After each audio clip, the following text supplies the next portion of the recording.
नमस्कार, मैं हूं आपके साथ सुमित अवस्थी। आप सबका स्वागत है और आप देख रहे हैं हम भारत के लोग। आज इस खास कार्यक्रम में हम आपको मिलवाएंगे अपने भारत के असली और सच्चे लोगों से। जैसा आपका ये पसंदीदा शो का नाम है, वैसे ही आज के शो में हम भारत के लोगों को इसको समर्पित करेंगे। बने रहिएगा मेरे साथ, कुछ खास चीजें आपके लिए आज लेकर आए हैं। तो आज की सबसे बड़ी खबरें। आज की पहली खबर नीरज चोपड़ा के गोल्डन थ्रो को लेकर। एक बार फिर नायाब नीरज ने हिंदुस्तान का नाम रोशन किया है। वर्ल्ड चैंपियनशिप में पहला गोल्ड पहली बार किसी भारतीय को मिला है। दूसरी बड़ी खबर भी वहीं एथलेटिक्स की दुनिया से आई है। 4x400 रेस में भी 4 भारतीयों ने कमाल का प्रदर्शन किया है। पहली बार एशियाड का रिकॉर्ड तोड़ दिया है और फाइनल में टॉप 5 में भारतीय जोड़ी आई है। और इसके साथ ही आज की तीसरी बड़ी खबर, आखिरकार क्यों भारत के तमाम खिलाड़ी लगातार सफलताएं पा रहे हैं, उसकी बहुत बड़ी वजह है टॉप्स। ये टॉप्स क्या है, इसके बारे में तफसील से आपको बताऊंगा। तो खेलों की दुनिया में आज वाकई में दिख रहे हैं हम भारत के लोग, यानी वो लोग जो अलग अलग प्रदेशों से हैं, अलग अलग धार्मिक आस्थाओं वाले हैं, अलग अलग खेलों में निपुण हैं, पर सबका मकसद एक ही है, मिलजुल कर भारतीय परचम यानी हमारे तिरंगे को सबसे ऊंचे लहराना है। आज हरियाणा के नीरज चोपड़ा ने विश्व एथलेटिक्स चैंपियनशिप में भारत को पहला सोना दिलाया है। उनका जेवलिन थ्रो 88.17 मीटर तक गया, लेकिन इसकी गूंज पूरे हिंदुस्तान और पूरी दुनिया तक पहुंची। इसके साथ ही भारत ने एक और बड़ी उपलब्धि हासिल की जब 4x400 रिले रेस में मोहम्मद अनस, अमोस जैकब, मोहम्मद अजमल और राजेश रमेश की जोड़ी ने सबको हैरान करते हुए इस फाइनल रेस में 5वीं जगह हासिल की। उन्होंने एशिया का नया रिकॉर्ड भी बनाया है। बैडमिंटन में हाल ही में विश्व कप चैंपियनशिप में भारत के स्टार खिलाड़ी एच.एस. प्रणॉय को भी कांस्य पदक मिला है, कांस्य पदक जीता है। हालांकि हार के बाद भी एच.एस. प्रणॉय वर्ल्ड चैंपियनशिप में मेडल जीतने वाले 5वें भारतीय पुरुष खिलाड़ी बन गए हैं। एच.एस. प्रणॉय विश्व के टॉप 10 खिलाड़ियों में 9वें स्थान पर है। और एक और बात भूलिएगा नहीं, बीते हफ्ते ही यह खबर भी आई, जब हम चांद को छूने जा रहे थे तब भारत के एक और चांद अजरबैजान में उगता दिख रहा था। भारत के प्रज्ञानंद ने, महज छोटे से बच्चे ने, 18 साल के बच्चे ने, प्रज्ञानंद ने मैग्नस कार्लसन नाम के दुनिया के नंबर 1 शतरंज खिलाड़ी को बुरी तरीके से फाइनल में फंसा लिया था। वो इस स्टेज तक पहुंचने वाले सबसे कम उम्र के भारतीय खिलाड़ी बने हैं। यानी हम ही तो हैं भारत के लोग, तरह तरह के प्रांत से आने वाले, तरह तरह खेल को खेलने वाले, लेकिन मकसद सबका एक कि हिंदुस्तान के परचम को सबसे ऊंचा लहराना है। तो सबसे पहले बात करेंगे नीरज चोपड़ा की, जिनकी वजह से आज एक खास कार्यक्रम हमने तैयार किया है। आपको पता है नीरज चोपड़ा बचपन में बहुत मोटे थे और वजन कम करने के लिए उन्होंने दौड़ना शुरू किया था। तेज दौड़ने के साथ ही उन्हें भाला फेंकने का भी उस वक्त शौक लग गया और हरियाणा के पानीपत की गलियों से निकला ये छोरा आज की तारीख में जेवलिन थ्रो में दुनिया का एकमात्र ऐसा खिलाड़ी है जो 25 साल से कम उम्र में सब बड़े टूर्नामेंट के गोल्ड मेडल जीत चुका है। जी हां, हर गोल्ड मेडल इसके व्यक्ति के नाम पे है। आज वर्ल्ड चैंपियनशिप में उन्होंने 88.17 मीटर भाला फेंका। इसके पहले पिछले साल डायमंड लीग में 89.94 मीटर तक वो भाला फेंक चुके हैं, जो उनके करियर का बेस्ट प्रदर्शन रहा है। उसके एक साल पहले 2021 में ओलंपिक्स में 87.58 मीटर भाला इसी नायाब नीरज ने फेंका था। एशियन गेम्स में वह 88.06 मीटर भाला फेंक चुके हैं। कॉमनवेल्थ गेम्स में 86.47 मीटर तक उनका भाला गया था और वर्ल्ड अंडर 20 चैंपियनशिप में 86.48 मीटर का वो भाला यानी जैवलिन फेंक चुके हैं। ये तमाम वो रिकॉर्ड्स हैं नीरज चोपड़ा के, जब उनको स्वर्ण पदक हासिल हुआ है। भाला फेंककर स्वर्ण पदक तो वो जीत चुके हैं। नीरज ने अभी तक 90 मीटर के ऊपर किसी भी चैंपियनशिप में जेवलिन को नहीं फेंका है। उनके जीवन में अगर कोई कसक आज की तारीख में रह गई है तो वो शायद यही है। उन्होंने ये बात आज का मेडल जीतने के बाद अपने इंटरव्यू में कही भी कि बस अब 90 मीटर और रह गया है। इसी टूर्नामेंट में सिल्वर मेडल जीतने वाले पाकिस्तान के नदीम अशरफ से एक बार जो उन्होंने 90 मीटर वो तो फेंक चुके हैं, लेकिन अभी नीरज को कमाल करना बाकी है। क्या कहा था नीरज ने इस टूर्नामेंट के बाद 90 मीटर को लेकर आइए सुनते हैं।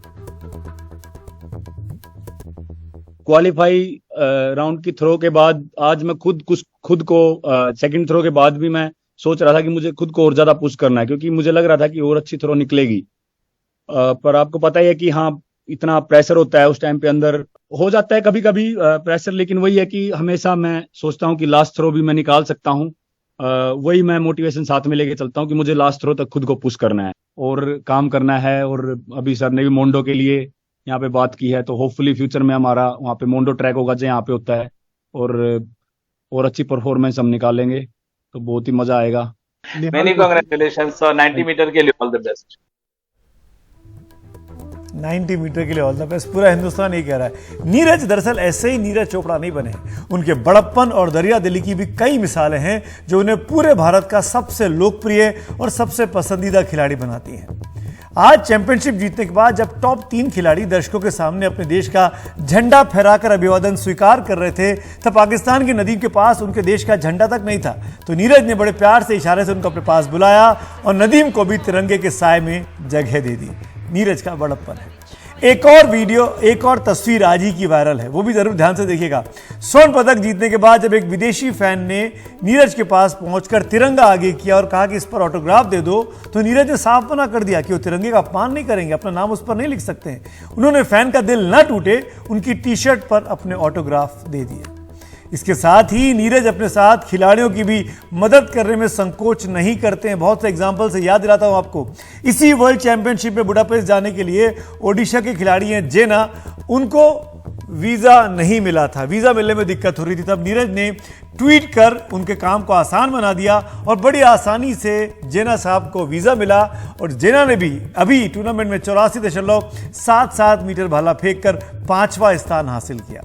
इसी के पहले दिल्ली के जंतर मंतर पर जब कुश्ती संघ के मुखिया ब्रजभूषण शरण सिंह पर यौन शोषण के आरोप लगाने वाली महिला पहलवान के पक्ष में वो ट्वीट कर अपनी आवाज उठा चुके हैं। ये काम नीरज ने तब किया था जब बड़े बड़े पूर्व खिलाड़ी भी पहलवानों के पक्ष में बोलने से संकोच कर रहे थे, कोई भी सिस्टम से पंगा लेना नहीं चाहता था। नीरज चोपड़ा के प्रैक्टिस सेशन का एक वीडियो आपके सामने दिखाता हूं। इस वीडियो को देखकर आप हतप्रभ रह जाएंगे। शायद इतनी फ्लेक्सिबिलिटी आपने किसी भी खिलाड़ी में कभी ना देखी हो। पुराना वीडियो है, देखिएगा नीरज किस तरीके से बेंट आउट करते हैं। और ये जो नीरज बेंट कर रहे हैं, यही उनकी कामयाबी का बहुत बड़ा कारण भी है।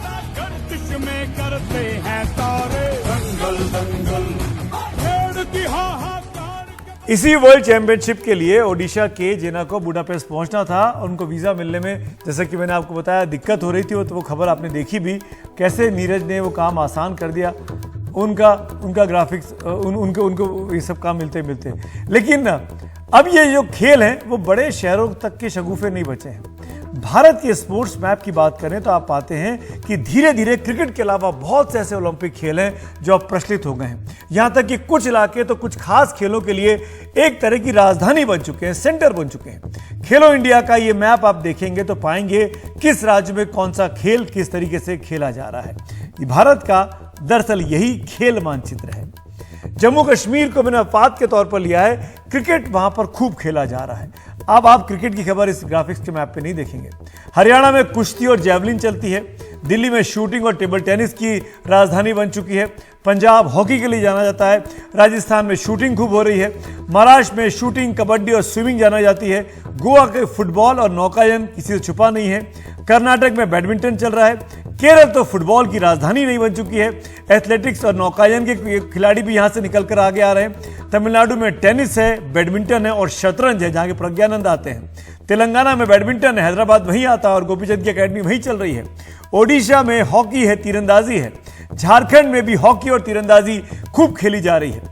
बंगाल फुटबॉल का कैपिटल आप कह सकते हैं। तो पूर्वोत्तर जो नॉर्दर्न ईस्ट स्टेट्स हैं उसमें फुटबॉल, बॉक्सिंग और एथलेटिक्स में जमकर लोग बाग दिलचस्पी ले रहे हैं और मेडल्स भी जीत रहे हैं। यूपी को भूलिए मत, यूपी में कबड्डी और हॉकी खूब खेली जा रही है।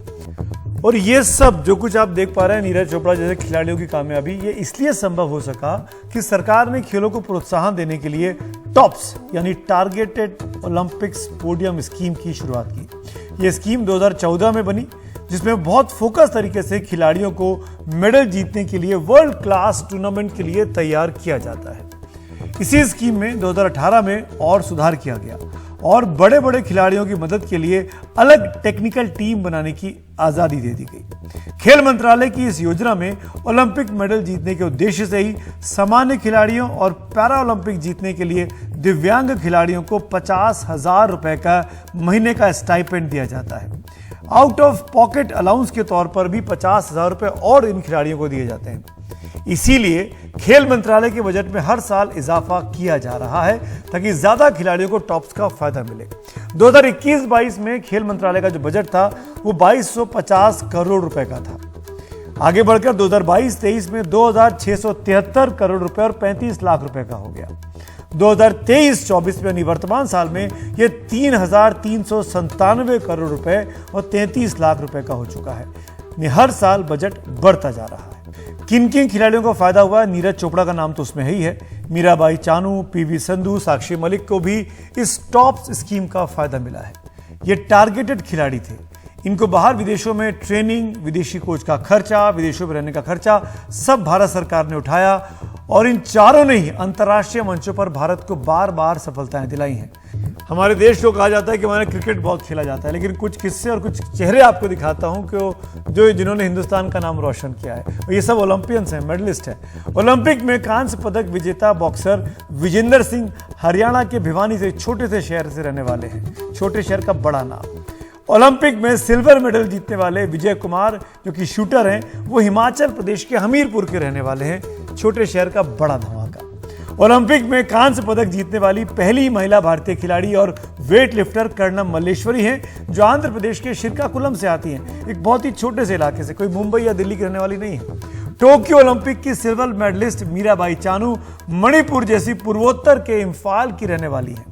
ओलंपिक में ही कांस्य पदक विजेता साक्षी मलिक हरियाणा के रोहतक शहर से आती हैं और 8 बार की विश्व विजेता और ओलंपिक कांस्य पदक विजेता मैरी कॉम मणिपुर के इम्फाल से हैं। यानी छोटे छोटे शहरों से निकलकर आकर इन लोगों ने बहुत बड़ा नाम कमाया है। इसीलिए हम कह रहे हैं कि सरकार अगर मदद करे और खिलाड़ियों में अगर जज्बा हो तो बड़े से बड़ा मुकाम हासिल कर सकता है।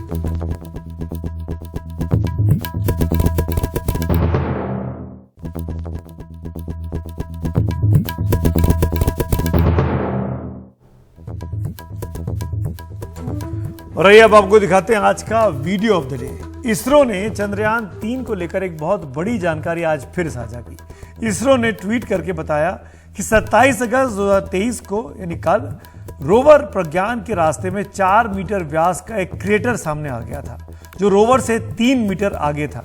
इसके बाद रोवर को अपना रास्ता बदलने का कमांड यहां धरती से दिया गया और वो सुरक्षित तरीके से रोवर अपने नए रास्ते पर आगे बढ़ चला, यानी वो टक्कर नहीं हो पाई।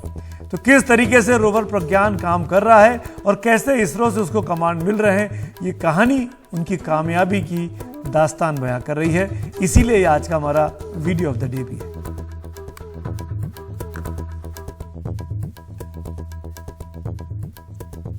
चाहे खिलाड़ी हो चाहे वैज्ञानिक हो, यही तो हैं हम भारत के लोग।